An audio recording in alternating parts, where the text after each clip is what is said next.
Topic चल रहा external sectors and international institution, जिसमें ऑलरेडी 3 पार्ट आ चुके हैं। चौथा होपफुली लास्ट पार्ट है इस पर्टिकुलर टॉपिक पे। ये रहा कुछ डिटेल मेरे बारे में। पुराने स्टूडेंट हो मालूम है आपको, नए हो तो पॉज करके पढ़ लेना। इस पर्टिकुलर लेक्चर के everybody you all have to mark in your copy from 1 to 18। 3 column बनाना है आपको मालूम है। साथ में ध्यान रखना है आपको credit system as well as scientific temperament का। ओके चलो, ये रहा पहला क्वेश्चन आपके सामने। बोला which one of the following would be one consider as FDI। याद रखिए हमने 3 चीजें पढ़ा, FDI और FPI पोर्टफोलियो इन्वेस्टमेंट और FII इंस्टीट्यूशनल इन्वेस्टमेंट। बोलो क्लियर है क्या? गुड। तो पहला क्या बोला, foreign company buying share in stock exchange in India. बिल्कुल गलत है। क्यों? क्योंकि ये FDI का पार्ट नहीं है। दूसरा, स्टॉक मार्केट में क्या करो, foreign country pension fund investing in Indian stock market, ये भी नहीं है। अगला, foreign merchant banker buying share from Indian stock market. भाई अगर स्टॉक मार्केट से आप शेयर खरीदते हो ना, तो FII इंस्टीट्यूशनल अगर करते हो तो वो FII का पार्ट होगा, लेकिन पोर्टफोलियो इन्वेस्टमेंट के लिए FPI होगा, ना कि FDI। FDI क्या होता है, लॉन्ग टर्म में जो इन्वेस्ट किया जाए, मतलब जैसे फैक्ट्री लगा लो या फिर मोर देन 10% ऑफ इक्विटी खरीद लो किसी कंपनी में, है कि नहीं, ये सारा कुछ होता है। तो वैसा कोई ऑप्शन तो मिल ही नहीं रहा, चौथा होना चाहिए, क्योंकि पहला दूसरा तीसरा है नहीं। चौथा पढ़ लेते हैं, क्या बोल रहा, foreign entity setting up an educational institute in India. बिल्कुल, ये लॉन्ग रन के लिए खोला है ना, तो इसलिए FDI का पार्ट है। अब ऐसा तो है नहीं कि आज खोला कल बंद करके चला जाएगा, नहीं। ऑब्वियस है, लंबे टाइम के लिए सोच के ही तो उसने क्या किया, एजुकेशनल इंस्टीट्यूट को खोला, तो इसलिए ये क्या हो गया, FDI हो गया। बोलो एकदम क्लियर है क्या? सबस। तो आप देख सकते हो कि FDI जो है refers to investment made by a foreign entity या फिर इंडिविजुअल इन अ बिजनेस या फिर venture located in another country. It involves a long-term investment that provides the foreign investor with a significant degree of control या फिर ownership over the invested entities। तो बिल्कुल D correct हो जाएगा, आपको मालूम ही है, बता ही दिया। ऑप्शन A, B, C का इनकरेक्ट क्यों है, ध्यान से समझो कि A जो है FPI का पार्ट है। एक फॉरेन इंस्टीट्यूशनल इन्वेस्टमेंट बताया या फिर फॉरेन पोर्टफोलियो इन्वेस्टमेंट, FII और FPI दोनों के दोनों मैंने बताया आपको। बोलो हाँ ना? तो इसलिए पहला दूसरा तीसरा इन्हीं दोनों में से कोई ना कोई होगा। आगे बढ़ते हैं एवरीबॉडी। ओके, नेक्स्ट क्वेश्चन आपके सामने। बोला स्विफ्ट, याद कीजिए हमने पढ़ा था कि विदाउट यूजिंग स्विफ्ट कब पढ़ा था, आई थिंक UPSC का 22 या 23 वाले किसी क्वेश्चन में पढ़ा था हमने, CSE का। तो स्विफ्ट क्या है, the society for world wide interbank financial telecommunication. नाम ही लग रहा क्या कि ग्लोबल मनी ट्रांसफर सिस्टम है स्विफ्ट। क्या है ये? वैसे भी बहुत न्यूज में था, कब, जब रशिया पे इतने सारे सैंक्शन लगे हुए थे, तो इसलिए ग्लोबल मनी ट्रांसफर सिस्टम क्या हो गया, स्विफ्ट हो गया। बोलो एकदम क्लियर है क्या? Good.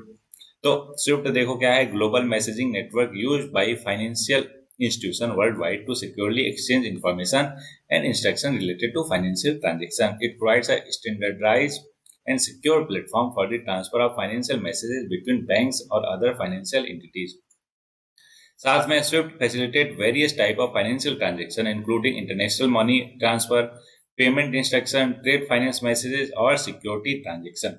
It enables bank to communicate with each other and transfer fund across border efficiently और सिक्योरली। नेक्स्ट क्वेश्चन आपके सामने। बोला which one of the following countries is not a founding member of new development bank. याद कीजिए NDB 2014 में बना था। कहाँ पे बना था याद नहीं आ रहा, कोई बात नहीं। NDB 2014 में बना था और ब्रिक्स कंट्री ने बनाया था। कौन? ब्रिक्स। याद कीजिए, ब्रिक्स कंट्री अगर है तो बताओ यहाँ पर कनाडा आएगा क्या? बोलोगे बिल्कुल नहीं सर, ब्राजील भी है, रशिया भी, इंडिया भी है, किसका, ब्रिक्स का पार्ट, लेकिन कनाडा नहीं, इसलिए इसका करेक्ट आंसर क्या हो जाएगा, कनाडा नहीं है, बाकी सारी कंट्री है। देखो कहाँ पे बना था, इन 2014 में the founding member of NDB कौन कौन, ब्रिक्स हो गए, Brazil, Russia, India, China, south Africa, लेकिन कहाँ पे बना था ये देखना है मेरे को। इसमें नहीं दिया गिवन है क्या? ओके, कनाडा, ठीक है, यहाँ पे नहीं दिया है कि कहाँ पे बना हुआ था, तो जरा मेरे को आप कमेंट बॉक्स में बता सकते हो क्या कि ये जो NDB बना था हमारा न्यू डेवलपमेंट बैंक, तो कहाँ पे इनकी मीटिंग थी और कहाँ पे डिसीजन लिया गया था जिसकी हेल्प से NDB एग्जिस्टेंस में आया। ठीक है, next question. Exchange rates state the value of one currency in term of other currency. ठीक है, which one of the following statement with respect to the exchange rate of currency is correct. ध्यान है, correct पूछा। पहला, floating exchange rate are rate in which the government interfere. भाई fix floating rate exchange rate है तो government कहाँ से interfere करेगा? अगर फिक्स रेट ऑफ इंटरेस्ट होता, फिक्स रेट होता किसका, चेंज करने का एक्सचेंज रेट, तो हम कह सकते थे कि वहां पे गवर्नमेंट का हाथ है। अगला, fix exchange rates are rate set by government decision and maintain by the government action, बिल्कुल ठीक है, बाकी भी देख लेते हैं। लेकिन under the Bretton Woods system the exchange rate are floated in term of rise और fall in price of gold ना। Under the classical gold standard the exchange rate are fix in term of prices of dollar, नहीं just उल्टा दिया है everybody, ठीक है। तो इसलिए करेक्ट आंसर हमारा बी हो जाएगा, सी और डी दोनों गलत है, ठीक है। तो देख सकते हैं fix exchange rate are rate set by government decision and maintained by government actions. Government determine the value of their currency relative to other currency and actively intervene in the foreign exchange market to maintain that value।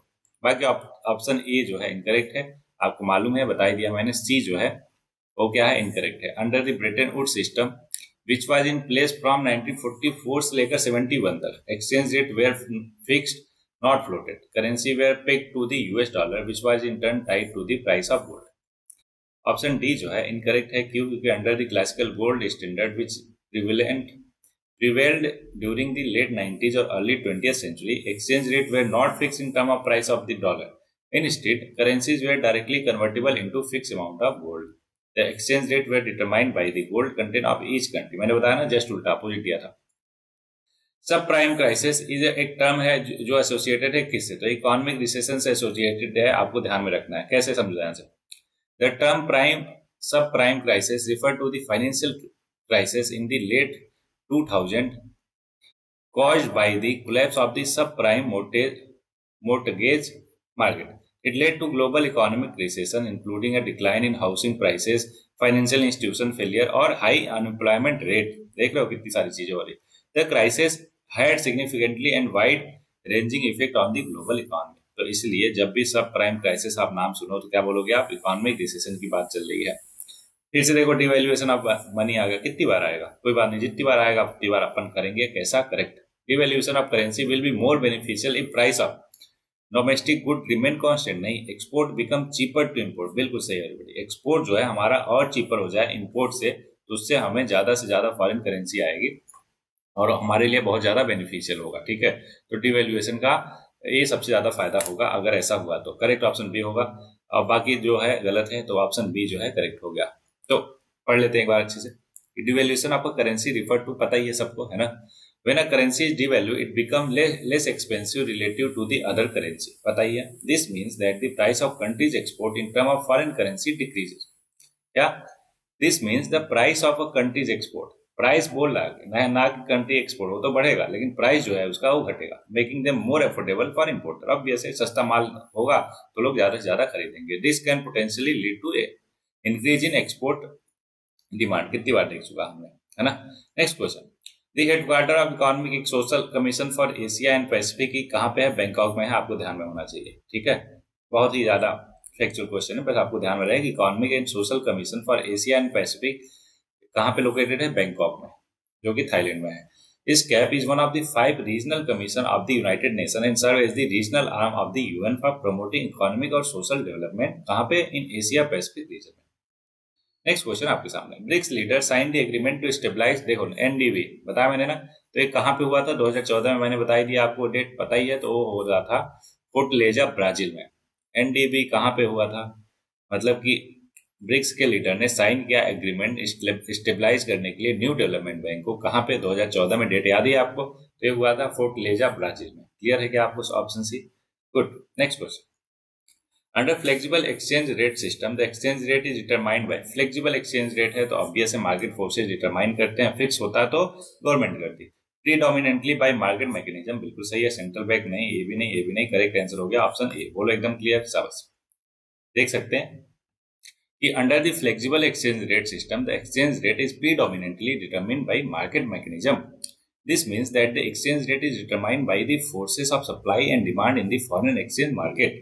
It is influenced by various factors जैसे कि interest rate, inflation, economic performance और market expectation। इन सब पे depend करता है क्या? Flexible exchange rate system. अच्छा, दोनों आप देख लेते हैं, फ्लोटिंग और फिक्स भी। देखो फ्लोटिंग या फ्लेक्सिबल क्या है? Exchange rate is determined by the market forces of demand and supply, जबकि फिक्स या फिर पेक्ड एक्सचेंज रेट जो है वो गवर्नमेंट या central bank actively intervene to influence and stabilise the value of currency.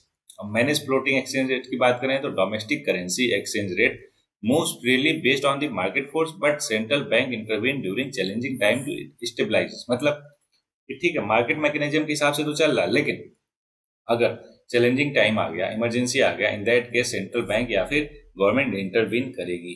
Okay, next question आपके सामने, विच one of the following statement is not correct. ध्यान है, नॉट ट्रू पूछा है हमसे। पहला, the general agreement on tariff and trade had regulated global trade since 1947। बिल्कुल गलत है एवरीबॉडी। आई थिंक ये 1946 या 44 है, समझ जाएगा, 44 है I think.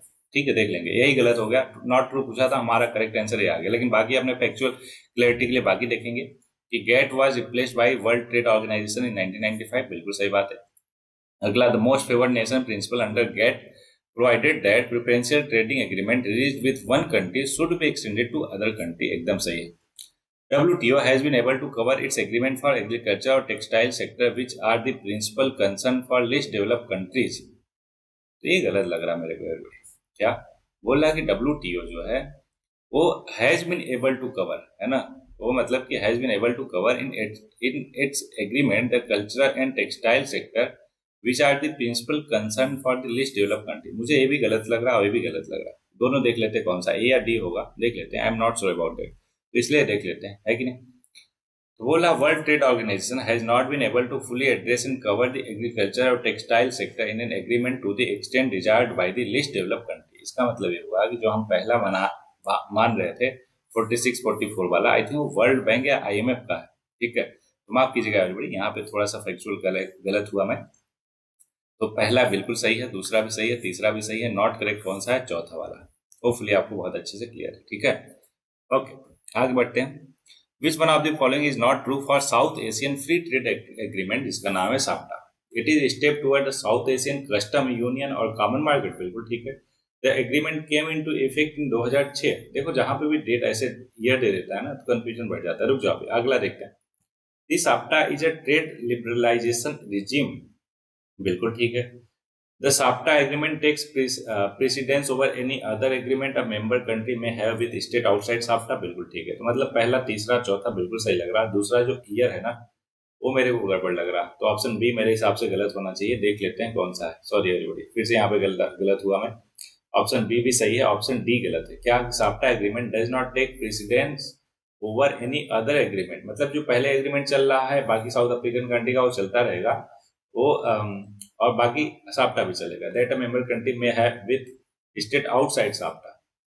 SAFTA focuses on promoting regional trade और economic cooperation among the member country but does not restrict their ability to engage in external trade agreement. अब एक बार फिर से देखते हैं। अब इसको मैं क्या करता, मार्क करता इस तरीके से, इसको भी और ऊपर वाले को। क्यों? क्योंकि यहाँ पे क्वेश्चन मेरा गलत हुआ, समझ रहे हो क्या। जहां पे भी गलती होगा एवरीबॉडी उसको और बेहतर वे में देखना है हमें, सच दैट कि दोबारा ये गलती रिपीट ना हो। देखो, it is a step toward a South Asian custom union और कॉमन मार्केट। बिल्कुल ठीक है। The agreement came into effect in 2006। बिल्कुल सही है।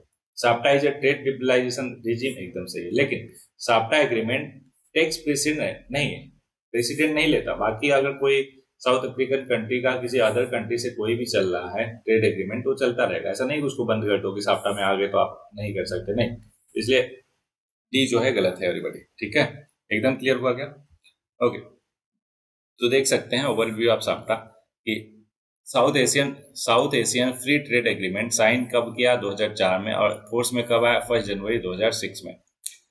और बाकी में member of SAARC sign the agreement in order to promote the sustain mutual trade और इकोनॉमिक, अच्छा okay, economic within the region. SAFTA required the developing countries in South Asia including India, Pakistan, Sri Lanka to bring their duties down to 20% in the first phase of the 2 year ending 2007। ये मतलब जरूरी नहीं है everybody. क्यों? क्योंकि इतना पुराना data है, कोई मतलब नहीं रहा। अभी 2025 चल रहा। बोलो हाँ ना?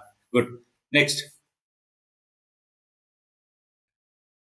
बोला which one among the following is not a aspect of gender main streaming. Gender main streaming का मतलब है एवरीबॉडी कि जेंडर इक्वालिटी लाना, मतलब या फिर जेंडर इनइक्वालिटी को खत्म करना। बोलो क्लियर है क्या? गुड। ऑप्शन देखते हैं। पहला, GM was established as a global strategy for achieving gender equality by United Nations। बिल्कुल ठीक है। It was adopted in 1995 in Beijing Platform of Action। ये भी ठीक है। It required a review of government policy in all sector for eliminating gender disparity। ये भी ठीक है। तो हमसे पूछा क्या है? Not correct।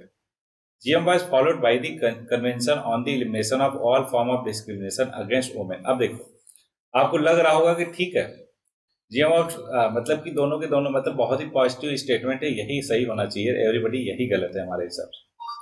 अभी गलत क्यों है एक्सप्लेनेशन में देखते हैं कि the convention on elimination of all form of discrimination against women एक international treaty adopted by the United Nation General Assembly कब 1979 में, और सीडा नहीं CEDAW aims to protect and promotes women right and eliminate discrimination against women. लेकिन while GM and SIDA share similar goals of promoting gender equality, they are separate initiative and are not sequentially related. मतलब दोनों के दोनों का purpose same है, लेकिन भले ही same है, लेकिन वो दोनों रिलेटेड नहीं है एक दूसरे से। जेंडर मेन स्ट्रीमिंग की बात करते हैं, एक इंपॉर्टेंट कॉन्सेप्ट और स्ट्रेटजी है for achieving gender equality. It involves integrating a gender perspective into all policies, program, activities in order to address or eliminate gender disparity. साथ में बात करें जेंडर मेन स्ट्रीमिंग का, तो ऑफिशियली अडॉप्ट किया था 1995 में, एक part of Beijing platform for action, which was a landmark document produce at the 4th world conference on women. चलो नेक्स्ट क्वेश्चन आपके सामने है, बोला WTO के बारे में बताओ। तो WTO deals with global rules of trade between nations, सही बात है। The goal of the WTO is to help producer of goods and services, exporters or importers conduct their business, एकदम ठीक है। The WTO which is a successor body of GATT, सही बात है। कब हुआ था? 1995 में, है ना। तो into being the Uruguay round of negotiation, फिर से पढ़ते हैं, and came into being following the Uruguay round of negotiation, बिल्कुल सही बात है। कब? 1995 में। और चौथा बोल रहा The WTO distance itself in framing of rule of internet, अरे भाई बिल्कुल रोल है इसका, किसमें? IPR में। अभी ऊपर किसी में पढ़ा था हमने, है ना, स्टेटमेंट में ही था कि WTO जो है इंटेलेक्चुअल प्रॉपर्टी राइट में भी हेल्प करता है उसको इम्प्लीमेंट करवाने के लिए। चौथा बिल्कुल गलत हो गया, चौथा गलत, तो एलिमिनेट करो। ठीक है, पहला या तीसरा, पहला दूसरा तीसरा, भाई हमने देखा पहला दूसरा तीसरा करेक्ट होगा, तो पहला करेक्ट, दूसरा करेक्ट और तीसरा करेक्ट आपको मालूम ही है, चौथा इनकरेक्ट क्यों है देख लेते हैं। WTO plays a significant role in framing of rules on trade in intellectual property rights (IPRs). The agreement on trade related aspects (TRIPS), याद कीजिए ट्रिप्स कितनी बार क्वेश्चन हमारे आ चुका है, हमने देख लिया इसको, है ना, is one of the key agreement under the preview of WTO. It sets minimum standard for protecting intellectual property rights or provides a framework for enforcing these rights in an international trade. Next question आपके सामने, चार statement फिर से one by one आपको देखना है। World bank was established in 1946 which was headquarter in New York. देखा यहाँ पे मैंने बताया था ना, ये गलती है, क्यों? ये 1944 में हुआ था, ना कि 1946 में, तो पहला ही गलत हो गया। पहला गलत बच्चा कौन सा? 2 3 4 या 2 4? तीसरा बस देख लेते हैं।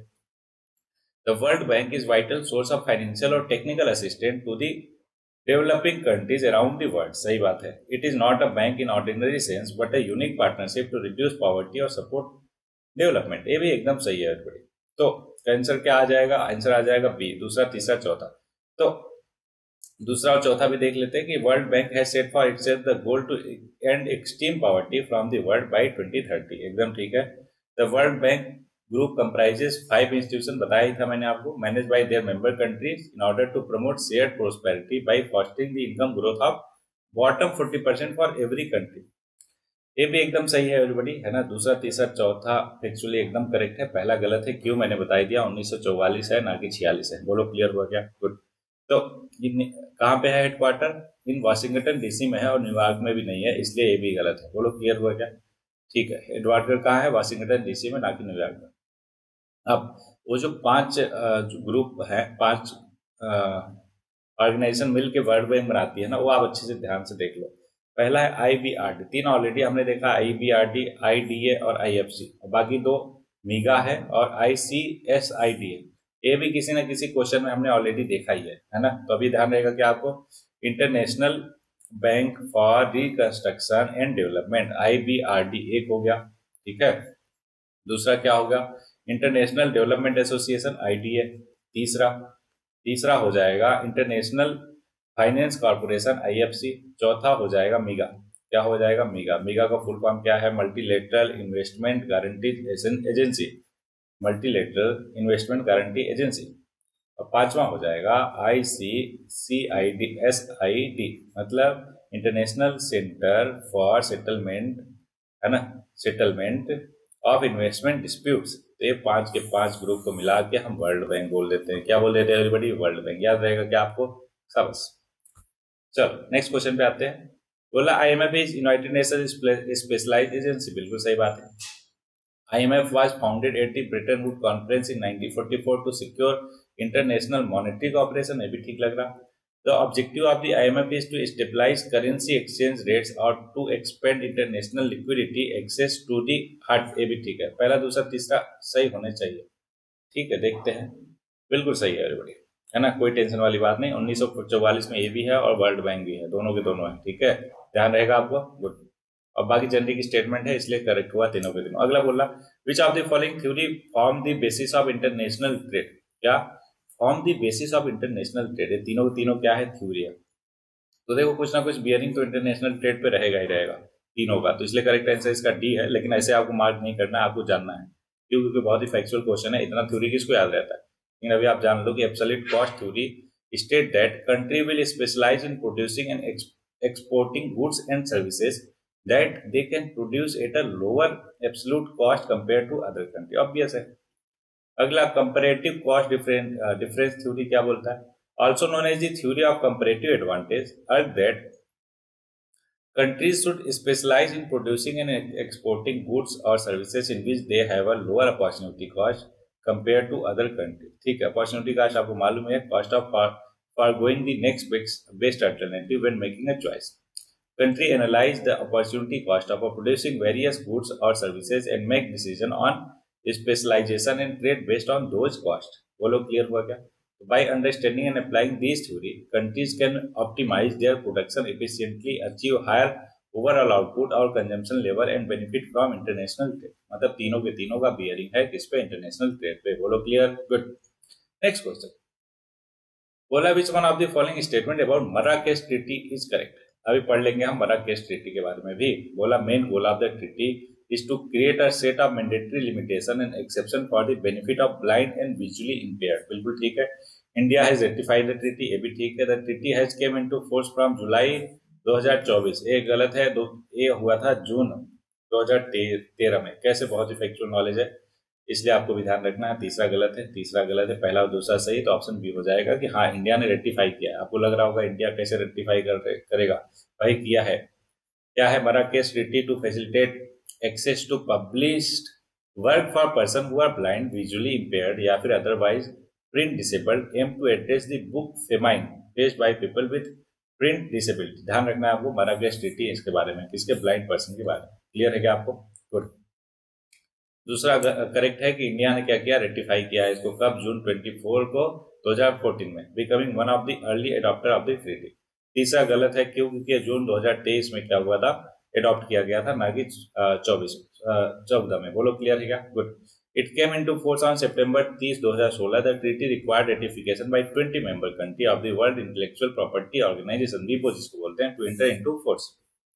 नेक्स्ट क्वेश्चन आपके सामने बोला Bengal initiative for multi sectoral technical और इकोनॉमिक कॉपरेशन के बारे में, बिमस्टेक जिसको आप बोलते हैं, उसके बारे में 3 स्टेटमेंट है, करेक्ट बताने कौन से? पहला, BIMSTEC has 7 member, Bangladesh, Bhutan, India, Myanmar, Nepal, Sri Lanka और थाईलैंड। बिल्कुल ठीक है। BIMSTEC provide a link between South Asia और South East Asia by way of economic cooperation और linkage in identified area of cooperation. ये भी ठीक है। BIMSTEC was restrained as BISTEC in year 2014। नहीं, ये गलत है एवरीबॉडी। ऐसा क्यों? क्योंकि बीम स्टेक जो पहले बिस्टेक था, क्या था पहले? बिस्टेक था। और बीम स्टेक कब बना? 2014 में। कब? जब म्यांमार ने इसको ज्वाइन किया। ठीक है क्या? अब बोला कि बिस्टेक जो है बिस्टेक बन गया 2014 में, जस्ट उल्टा बोल दिया है ना। हुआ क्या एक्चुअल में? बिस्टेक से बिमस्टेक बना, ना कि बिमस्टेक से बिस्टेक बना। बोलो क्लियर है क्या? तो इसलिए तीसरा गलत, पहला दूसरा करेक्ट, इसलिए ऑप्शन सी करेक्ट हो जाएगा। बोलो एकदम क्लियर। तो इसमें 7 कंट्री है, कौन कौन सा? नाम से ही लग रहा, बांग्लादेश, इंडिया, म्यांमार और इससे क्या हुआ? जल्दी बोलो। श्रीलंका, थाईलैंड और बी से एक भूटान भी हो गया और एक नेपाल भी आ गया। बिमस्टेक में हो गए टोटल 7 कंट्रीज।